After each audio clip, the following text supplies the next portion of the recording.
Dijuluki sebagai negara yang gemari pahloi jinawi,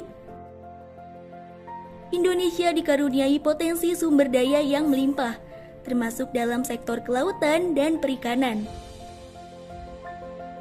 Baik di darat berupa budidaya ikan, maupun di laut berupa penangkapan ikan.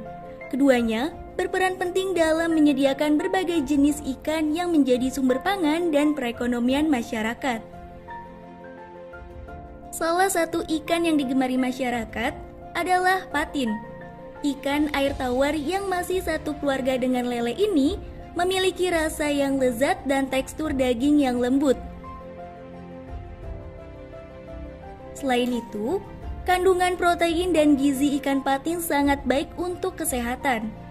Tak heran, permintaan patin terbilang tinggi seperti di wilayah Yogyakarta.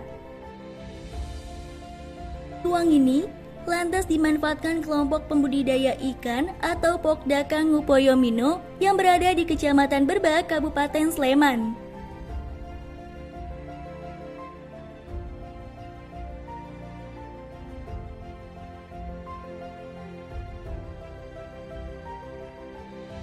Jadi salah satu Pokdakan di Kabupaten Sleman yang konsistensinya bagus gitu, yang Ngupoyo-Mino ini.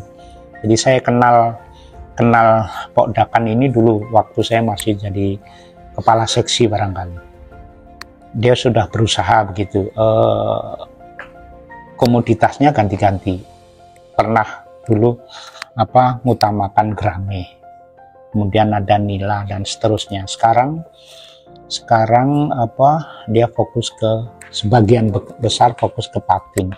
Ya karena tadi ada permintaan. Pak Ketuanya ini juga orang yang fokus dan mau turun 100% di perikanan. Kan ada yang pembudidaya yang hanya sambilan gitu ya. Tapi kalau untuk seperti Pak Haryanto Ketua ini, dia fokus di situ.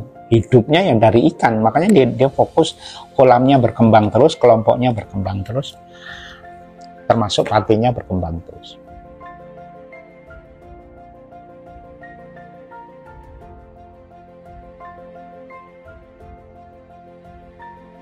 Sahabat Bahari, kali ini saya sedang berada di Desa Tegal Tirto, Kecamatan Berbak, Kabupaten Sleman, Yogyakarta.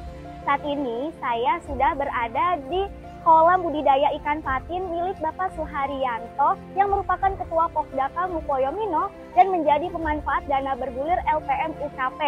Yuk ikuti saya menemui Bapak Suharyanto untuk mengetahui bagaimana rahasia sukses dalam membudidayakan ikan patin.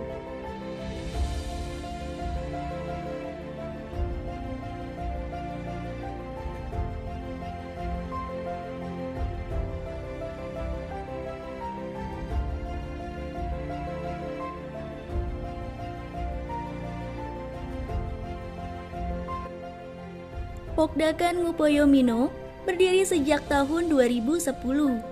Berkat inspirasi dari Suharyanto yang konsisten membudidayakan patin, saat ini terdapat 13 orang dari total 20 orang anggota Ngupoyo-Mino turut menjadikan patin sebagai andalan. Dengan luas kolam yang dimanfaatkan 1,2 hektar dari total 2,3 hektar.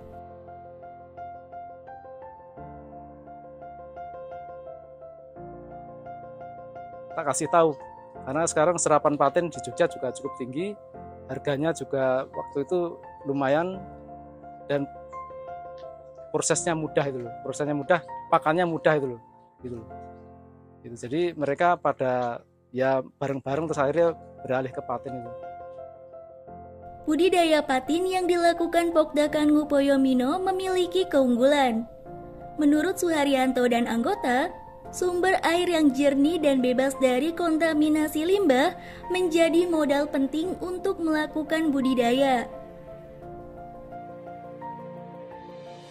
Perawatan air untuk budidaya patin juga terbilang mudah, sebab patin bisa hidup di air yang tidak mengalir, sehingga penggantian air dilakukan jika dibutuhkan. Misalnya, saat air mulai berkurang ataupun dalam kondisi kotor. Kesuksesan Ngupoyo Mino dalam membudidayakan patin tidak lepas dari kemampuan mereka untuk membuat pakan secara mandiri. Cukup mengeluarkan biaya maksimal Rp7.000, kebutuhan pakan patin yang tinggi sudah bisa dipenuhi. Dibandingkan membeli pakan pabrik yang biayanya mencapai Rp13.000 per kilogram. Biaya operasional pun menjadi lebih hemat dan pertumbuhan patin lebih maksimal. Pemeliharaan patin lebih mudah karena segala macam makanan bisa, apalagi dengan upaya pakan mandiri itu lebih murah, hasilnya lebih tinggi lah. Ya dari berat ikan, dari biaya untuk membuat pakan lebih ngirit. Pakan mandiri dibuat dengan bahan dan alat yang sangat sederhana. Potongan-potongan ikan sisa pengolahan dihaluskan, dicampur roti dan bekatul, lalu dicetak.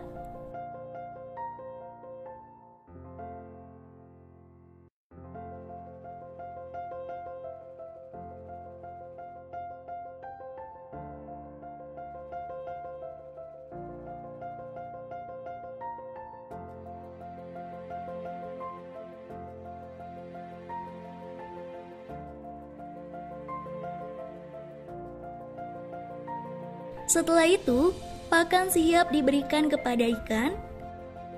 Bisa juga setelah dicetak, pakan dijemur terlebih dahulu untuk menghasilkan jenis pakan ikan terapung.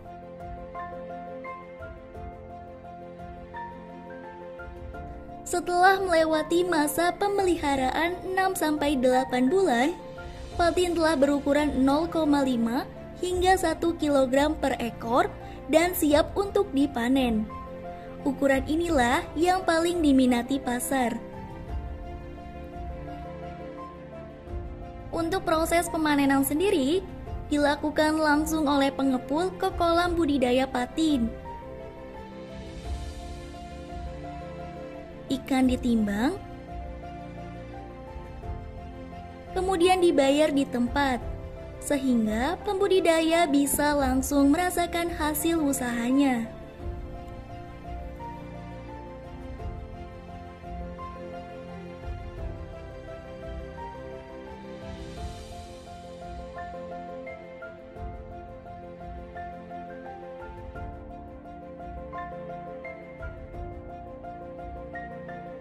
Ikan kemudian akan dibawa ke kolam penampungan terlebih dahulu untuk dipuasakan sebelum dipasarkan kembali ke berbagai tempat.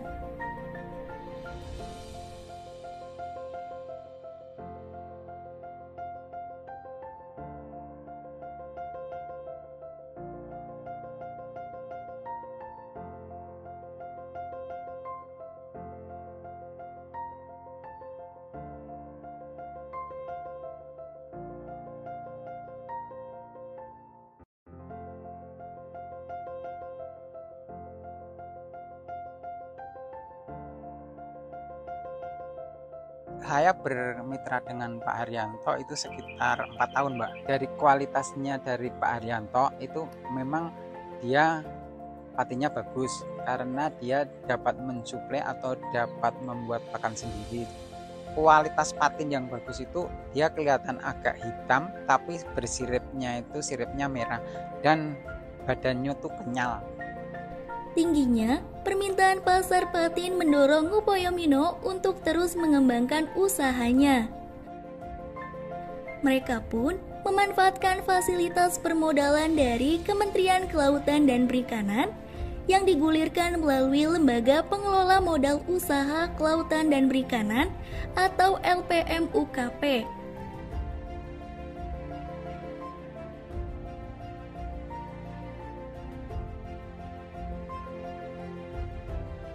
Modal tersebut mereka gunakan untuk merehab kolam, dan memastikan ketersediaan bahan pakan sehingga produksi patin bisa ditingkatkan.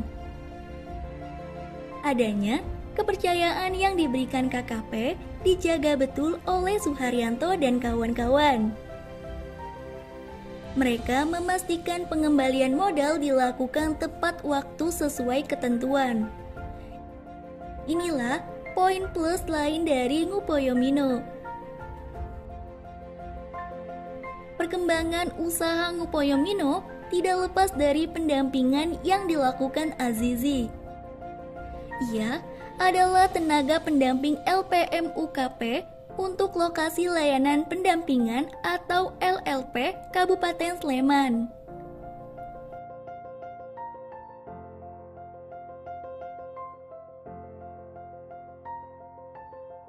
Harapannya dengan pakan mandiri, produktivitas untuk ikan bisa lebih besar sehingga bisa memenuhi kebutuhan pasar di DIY. Setelah bisa memenuhi kebutuhan pakan di DIY, bisa supaya nanti kita bisa ekspansi lagi, lebih besar lagi, dan keluar dari DIY mungkin bisa memenuhi kebutuhan nasional. Sahabat Bahari, dari kisah Pokdakan Ngupoyo-Mino Yogyakarta, kita dapat mengambil inspirasi bahwa peluang usaha yang tersedia dan dukungan pemerintah yang diberikan harus dimanfaatkan dengan maksimal, sehingga memberikan dampak positif bagi peningkatan perekonomian.